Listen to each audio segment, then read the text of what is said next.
چامپیۆنز لیگ پڕبینەرترین پاڵەوانێتی لە ئەوروپا دوای 2 مانگ وەستان جارێکی تر دەست پێ دەکاتەوە و هاندەرانیش بە پەرۆشیەوە چاوەڕێی دەکەن. چامپیۆنز لیگ لە قۆناغی 16دایە. لەم هەفتەیەدا 4 یاری چوونی ئەو قۆناغە ئەنجام دەدرێن و هەفتەی داهاتووش 4 یاریەکەی تر بەڕێوە دەچن.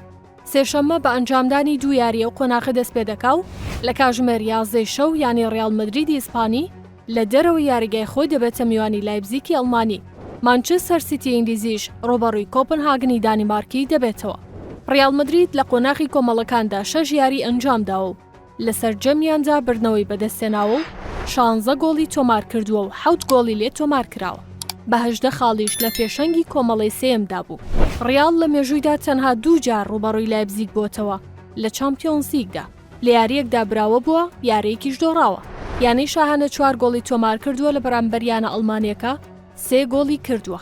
ڕیال مەدرید هەرچەندە لە مۆرزە بەدەست پێکانە زۆرەکانیەوە دەناڵێنێت، بەڵام ئەنجامەکانی زۆر نایابە و لە خولی ئیسپانیاش لە پێشەنگی ڕیزبەندیدایە. بۆ یارەکەی لایپزیگیش بێبەش دەبێت لە توانەکانی بیلینگهام و ڕۆدریگێر و کۆرتوا و ئالابا و میلیتاو.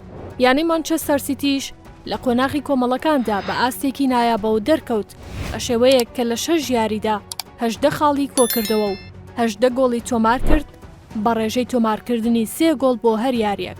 مانسیتی لە مێژوویدا تا ئێستا 4 جار ڕوبەڕووی کۆپنهاگن بووەتەوە لە سەرجەم پاڵەوانێتیەکاندا. لە 2 یاریدا براوە بووە، 2 یاریش یەکسان بووە بەرامبەری. سیزن 9 گۆڵی تۆمار کردووە و تەنها 3 گۆڵی لێکراوە بەرامبەریانە دانیمارکێکە.